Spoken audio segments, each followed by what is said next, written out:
Olá, amigos e irmãos, bem-vindos mais uma vez ao nosso bate-papo. É aquela conversa, né? É aquela conversa, né? Cristã, né? Um conselho, né?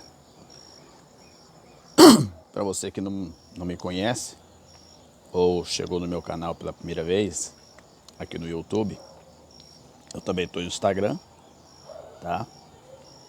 Página Marcos Rosa, se eu não estou enganado, no Instagram. E no Facebook também, que é a página Marcos Rosa, Evangelista Marcos Rosa. Tá. Olha, nós vamos conversar um assunto interessante, que ele é um assunto oportuno. Ah, você tá vendo esse verde aqui? Eu moro perto de muita vegetação. Aí, olha lá, vou mostrar pra você. Ó, ó, tá vendo? Eu moro perto de muita vegetação. E a minha casa, aqui é a área de serviço, né? E a minha casa, ela é uma casa praticamente que a última aqui da rua. Tá certo? Conversar? Vamos conversar um pouco? Então, antes de tudo, eu quero mandar um abraço para a minha querida esposa. O nome dela é Rosilene Vieira. Ela gosta que chama ela de Leninha, tá?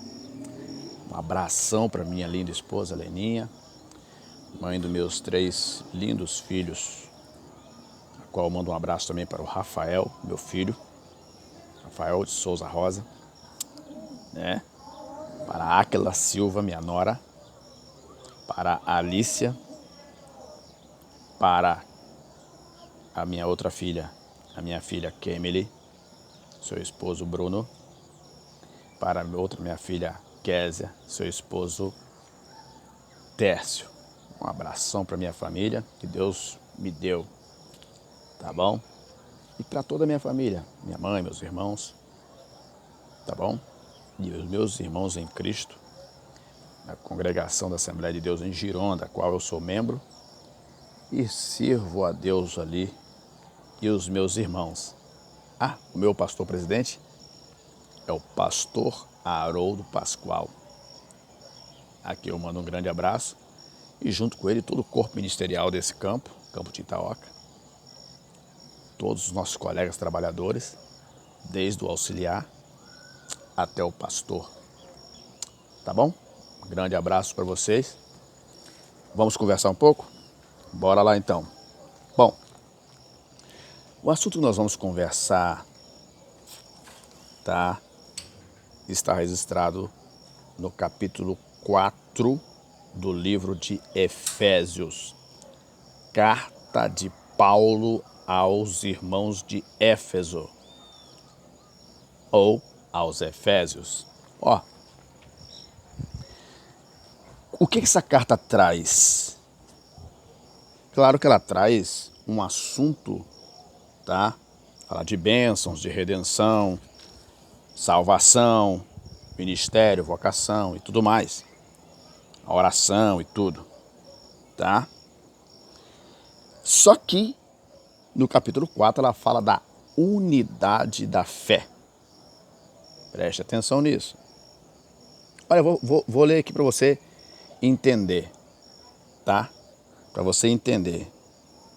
Olha o que Paulo começa dizendo aqui. Rogo-vos, pois, eu, o preso do Senhor, que andeis como dignos da vocação com que fostes chamados. Ó, com toda a humildade, mansidão, com longanimidade, suportando-vos uns aos outros em amor. Bora lá. Procurando guardar a unidade do Espírito pelo vínculo da paz.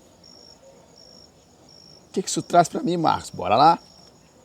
Ele diz, há um só corpo, um só Espírito, e como também fostes chamados em uma só esperança da vossa vocação, um só Senhor, uma só fé, um só batismo, um só Deus e Pai de todos, o qual é sobre todos e por todos em todos. Tá certo? Daqui eu salto, tá? Para o versículo 13, tá bom? Que ele diz assim, até que todos cheguemos à unidade da fé, ao conhecimento do Filho de Deus, a varão perfeito, tanto homem quanto mulher, à medida da estatura completa em Cristo. Ora, para finalizar aqui, verso 16. Agora que o cinto aperta, porque nos chama a responsabilidade. Para que não sejamos mais como... para que não sejamos mais como meninos. Meu Deus do céu, me ajuda. Desculpa. Para que não sejamos mais como meninos inconstantes, levados em roda, tá? Por todo o vento de doutrina. Vento de doutrina não é doutrina. Tá? Pelo engano dos homens, que com astúcia enganam fraudulosamente. Antes, seguindo a verdade em amor, cresçamos em tudo naquele que é a cabeça. Quem é a cabeça? Cristo. Do qual todo o corpo bem ajustado, ligado pelo auxílio de todas as juntas, segundo a justa operação de cada parte. Qual parte do corpo você pertence? Qual que eu pertenço? E faz o aumento do corpo para a sua edificação em amor. Tá. Eu quero salientar uma coisa aqui para vocês, irmãos em Cristo Jesus. Que nós temos uma igreja hoje grande, aqui no Brasil, numerosa. O povo cristão também tem uma expressividade no mundo. Em alguns lugares está em decadência. Está diminuindo os adeptos. Em outros lugares, igual o Brasil, cresce em números. Muitos cristãos. Só que no meio disso tudo surge uma parte da igreja que está enferma. Muitos cristãos, porém uma parte da igreja está enferma. Não tem aquela enfermidade quando ela surge, quando você descobre você já está em estado terminal e não sabe? Aquela enfermidade silenciosa, que você não sente nada, vai vivendo, mas no momento você dá um piripaque, ou você ou outra pessoa qualquer, dá um piripaque, vai para o hospital, ou fica se medicando até os fins dos seus dias, ou vem a óbito. É aquela enfermidade silenciosa. Nós temos uma igreja de números, com muitos cristãos, mas enferma, numa enfermidade silenciosa e que mata silenciosamente. O diabo, ele está se aproveitando disso e assassinando muitos cristãos. Algum cristão que vai assistir esse vídeo em algum momento vai perceber que antes ele era uma pessoa aplicada, produtiva, que rendia, tinha uma vida agitada e hoje está morto espiritualmente. Era aquela pessoa assídua nos cultos, nas orações, no partir do pão, na comunhão, na distribuição, na ajuda aos necessitados, no acompanhamento dos irmãos em missões. E de repente essa pessoa, uma parte. A outra parte é aquela parte que foi mal ensinado, que ele tem o seu ensinador, mas tem os subensinadores que desconversam tudo aquilo que é ensinado. Isso a igreja primitiva já enfrentava lá. É só você estudar um pouco mais que você vai saber disso. A igreja primitiva, ela já enfrentava isso. Uma coisa na nossa vida que eu sempre gosto de frisar, que nós precisamos compreender a nossa causa. Como que eu aceitei Jesus? Como eu fui convencido a aceitar o Evangelho? Por que fui chamado? O que eu devo fazer enquanto Cristo não vem? Né? E para onde eu estou indo? Porque se de fato eu não compreender a chamada de Deus na minha vida, ficarei vagando de pensamento. E ao vagar de pensamento, o tentador da minha alma, aquele que quer o meu fim, ele vai me conduzir a uma morte lenta e imperceptível. Quando eu não perceber, eu estarei morto. Tomarei decisões, abandonarei o caminho, não darei tanta importância à missão, não darei importância mais à convivência com os irmãos, entrarei numa rota contrária, passarei a combater como um militante e não como um chamado,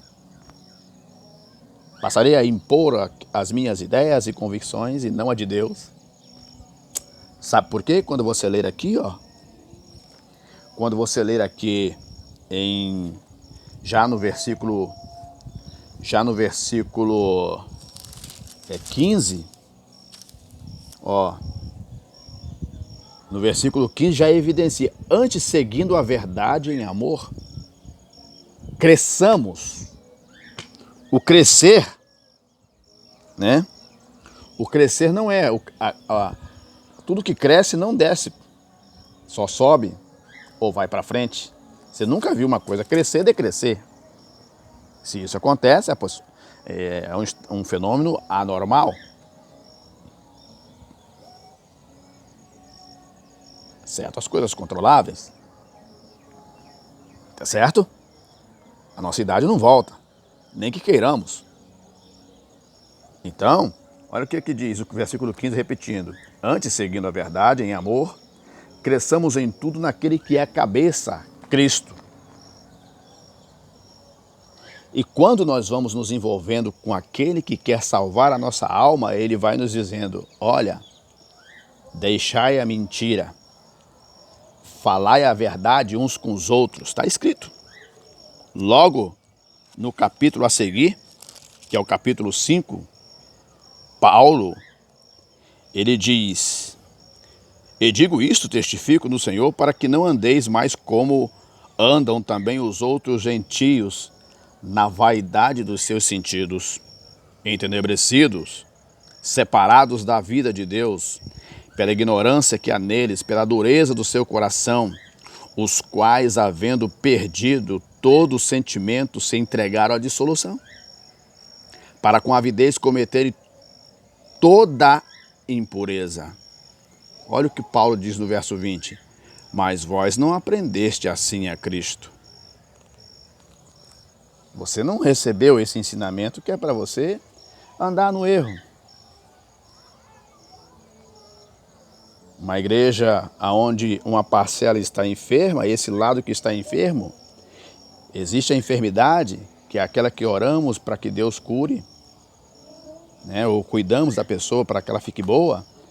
Existe a enfermidade da alma, é diferente, essa enfermidade aí é diferente. Mas existe uma enfermidade silenciosa, oculta, e que é perigosa, difícil é quando ela afeta a nossa mente. Nós vamos viver num estado em que não vamos nos incomodar com um adultério, prostituição dentro da igreja, poligamia, o homem ter 2 esposas, sendo que Deus falou para os diáconos, ao serem consagrados, eles foram instruídos a terem uma esposa. Todo tipo de impureza. Então aquele que se aproxima de Cristo, ele passa a crescer para Deus, não para si. É a mente de Cristo que vai entrar na mente dele e vai conduzi-lo. E ele, sendo cheio de Deus, ele não vai permitir que aquelas práticas antigas que ele praticava volte nele novamente. Ele vai orar, vai repreender, vai buscar a palavra. Estamos num tempo em que qualquer coisa que vem agora como ideia nova, temos que aceitar. As bases estruturais que mantêm um povo, uma nação de pé, estão querendo desfazer. Que é um bom casamento sólido, que é uma boa família, um bom ensino, um bom aprendizado, uma boa conduta. Tudo isso é deixado de lado. Nós vemos uma cobrança parcial das coisas que só um lado quer que aceitemos. Nem todo mundo vai ser crente, vai ser servo de Deus. Mas nós não devemos também fazer pré-julgamento dessas pessoas. Mas eles também precisam entender que nós fizemos uma escolha. E o crente precisa entender que quando ele faz uma escolha, quando ele trata com Deus, ele não está tratando com o ser humano. Ele está tratando com o Todo-Poderoso. Então, nós temos que tomar cuidado. Ao ter essa parte da enferma da igreja, acontece igual acontece muito na minha área, na área de mecânica, na área de elétrica ou de manutenção em geral, que não são todos não, que a gente visualiza, que um empresário me contou uma vez, Marcos, tinha um dono de um mecânico que eu atendi o empresário e dava defeito sempre no mesmo lugar. E eu dizia para ele, conserta isso aqui, porque senão a gente vai voltar aqui de novo, vai gerar uma outra OS para o senhor. Aí um dia ele me contou uma história, Marcos, eu vou te contar uma história, estou vendo você falar aí, é que tinha um mecânico e tinha o pai dele. Tinha um dentista e tinha o pai dele. Aliás, tinha um dentista, ele já estava aposentando, e tinha o filho dele. Beleza. O filho dele foi tratado um dente de um senhor, e o cara era abastecido, tinha dinheiro. Ele disse assim, e viu aquele dente ali ruim, que vezes por outra dava dor de cabeça para aquele senhor que era cliente daquele dentista. E aquele rapaz falou, olha, eu vou resolver esse problema para você aqui. Foi lá e consertou aquele dente, que há mais de 20 anos, dava problema para aquele senhor. E aquele senhor sempre voltava ao dentista para consertar aquele dente. E o rapaz chegou em casa alegre e falou assim, olha, pai, o senhor fulano de tal saiu de lá do consultório feliz da vida. Por quê? Ele tinha um dente que há anos dava problema para ele e eu consertei. Agora não dói, não dá mais problema, já tem mais de meses que não está acontecendo mais nada. E o pai dele, você é burro. Foi com aquele dente que eu sustentei vocês. Até você ficar à idade adulta. É um exemplo um tanto estranho, né? Mas se você fazendo uma observação, nós temos uma igreja com muita gente. Estou falando da igreja em geral, onde inclui todas as igrejas. Nós temos uma igreja com muita gente. E como nós estamos vivendo numa era digital, e já não é da agora, desde os anos 90, porque eu venho observando isso, eu gosto de estudar bem as coisas, o que está acontecendo no cenário, e eu observo que está acontecendo assim também. Nós temos um volume de gente, mas há pessoas que algumas pessoas, aventureiros, preferem que eles fiquem sempre doentes para voltar. É aí que é a chave do negócio. Essas pessoas que apresentam Deus, que as pessoas serão curadas, elas preferem que sempre essas pessoas voltem com um problema. Mas você viu todas as pessoas que Jesus curou? Pergunte se alguma delas voltou de novo. A não ser elas aceitaram a Cristo porque foram curadas e foram testemunhas de Jesus. E nunca mais se viu que aquela pessoa teve problema semelhantes àqueles. Então, é aquilo que Jesus alertou no capítulo 10 de João. Ele disse: eu sou o bom pastor. O bom pastor dá a sua vida pelas ovelhas. Mas o mercenário, que não é pastor, a dispersa. O lobo, o estranho, o ladrão. São vários agentes aqui. O mercenário é aquele que gosta de dinheiro. Tanto faz, ele fica do lado do diabo e do lado de Deus também. Então, quando Cristo, de fato, ele nos cura para a salvação. Ele não nos chama, mesmo que os problemas possam vir, né? Nós vamos vencer esses problemas, mas sem precisar gastar nada mais além disso. Compreendeu? Deus não se vende. E esse engano faz com que tira a atenção da pessoa de Deus e da salvação. E a pessoa fica pensando só nas coisas daqui. E ao pensar nas coisas daqui, ela esquece que a sua alma precisa de alimento. E ao precisar de alimento, ela precisa ter uma visita com Deus, um encontro com Deus diariamente. Se essa alma não tiver um encontro com Deus diariamente, essa pessoa só vai cuidar do exterior.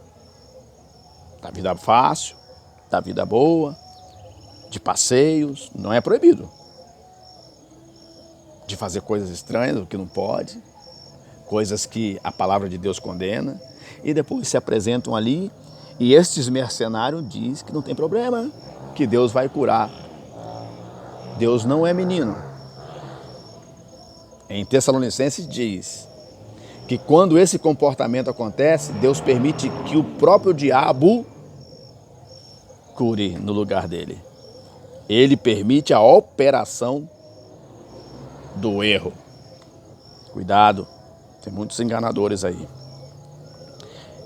Se você observar o evangelho aonde Jesus pregou, ensinou, curou, libertou, você vai ver que Jesus não perdia tempo em deixar nada para trás. Não. E aquele que é chamado por Cristo para fazer uma boa obra, não pode deixar nada para trás. E quem cura a nossa alma, o nosso corpo, é a palavra de Deus. Nós vamos ouvir, se arrepender dos nossos pecados e Deus nos curará das nossas enfermidades. Podemos ter até tribulações, lutas, mas vamos vencer porque Ele está conosco. Mas não vamos mais ter aquela enfermidade silenciosa que vai nos matando e nos faz ser indiferente a Deus, a unidade, a perfeição do corpo, companheirismo, o perdão, a paciência uns com os outros. Porque é isso que Cristo traz quando Ele entra na minha vida e na tua. Ele nos traz uma vida de comunhão E ao termos uma vida de comunhão, nós vamos querer que o próximo tenha também. Nós vamos desejar essa bênção na vida do nosso irmão. E vamos pregar o evangelho para ele, para que ele aceite as bênçãos de Deus e seja mais um para Cristo, até que ele venha. Pense nisso. Que Deus te abençoe e te guarde. Nós conversamos numa próxima oportunidade.